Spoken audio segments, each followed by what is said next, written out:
बताता हूँ कि एक बार नारद जी अनेक लोकों में घूमते मृत्युलोक पहुंचे। मृत्युलोक कहते हैं जहाँ पर मनुष्य निवास करता है, इसको मृत्युलोक कहा जाता है।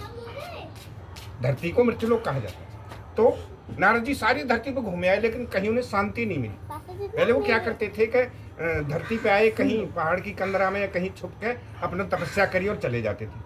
अब की बार वो तपस्या के उद्देश्य से तो आए, लेकिन उन्हें कहीं शांति नहीं मिली।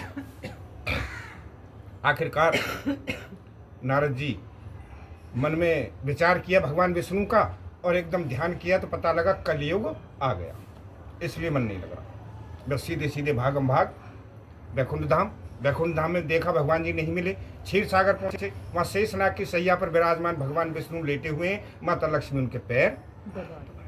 नारद जी ने उनकी कांति में अलौकिक रूप को देख करके कई मंत्रों से आराधना की।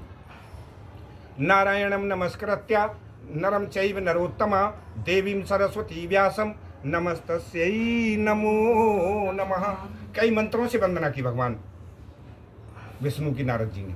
आंखें खुली, अरे नारद कैसे आना हुआ कि महाराज आप तो अनेक सबके मन की बात जानने वाले हो, मेरे मन में नहीं पता आपको मैं क्यों आया हूँ आपके पास। उनकी पता है हमें सब कुछ, लेकिन अगर तुम आए हो तो अपना मनोरथ अपने मुंह से बताओ। नारद जी कहने लगे प्रभु में अनेक लोकों में घूमते मृत्युलोक चला गया, जहाँ पर मनुष्य निवास करता है। मैंने समस्त प्राणियों को, समस्त जीवों को दुखी देखा। आप दया के सागर हैं, भक्तों का दुख दूर करने वाले हैं। कलयुग मनुष्य के लिए कोई तप व्रत, कोई पूजा पाठ कुछ?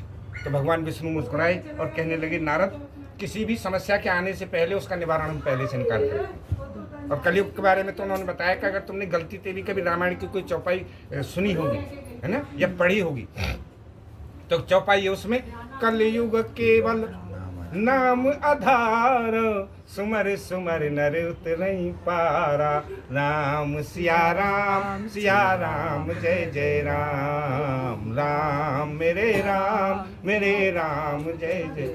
कलयुग में केवल मेरा नाम आधार है, भगवान विष्णु ने कहा। तो नारद जी बोले महाराज कैसे लिया जाए, नाम को लेने का कोई तौर तरीका विधि विधान, कैसे नाम लिया जाए आपका? तो उन्होंने बताया कि मेरे इस नाम को लेने के लिए इस कलिकाल में 3 दिन बड़े पवित्र हैं। पहला पूर्णिमा, दूसरा एकादशी, तीसरा संक्रांति। जिनके घर कभी न होती है इन 3 दिनान्वित करा दे। अगर इन 3 दिनान्वित भी न हो पाए तो जैसे शादी की सालगिरह, बच्चे का जन्मदिन, बेटी की शादी करी है, या आपने कोई नया मकान बनाया है, या आपने कोई नया काम कारोबार शुरू किया है, इस बहाने से करा दो। भगवान विष्णु कह रहे हैं नारद मेरे इस नाम को लेने के लिए ना उजाड़ देखना, ना अंधार देखना, ना कोई दिन नहीं देखना, कोई समय नहीं देखना, पर जब अपने हृदय में आ जाए बात जब ही करा दो।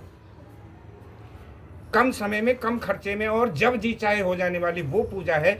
अगर आपने करी, आपके घर में साल में 6 महीने में होती है, तो जब तक जियोगे सुखी रहोगे, अंत में सदगति की प्राप्ति होगी। यानी दोनों को, भोग और मोक्ष दोनों को देने वाली भगवान सत्यनारायण की जो है वे इतना सुनते ही नारद जी अपने महामंत्र का जाप करते हुए वहां से निकल पड़े। कौन से महामंत्र का जाप नारद जी करते थे? हैं? नारायण नारायण। हाथ में जो खंजरियां थी उन्हें बजाते हुए अपने महामंत्र का जाप करते हुए वहां से निकले। आपके हाथों में फूल हैं? नहीं। आप भी नारायण जी कथा में बैठे हो, फूल नहीं है आपके हाथ में? अच्छा,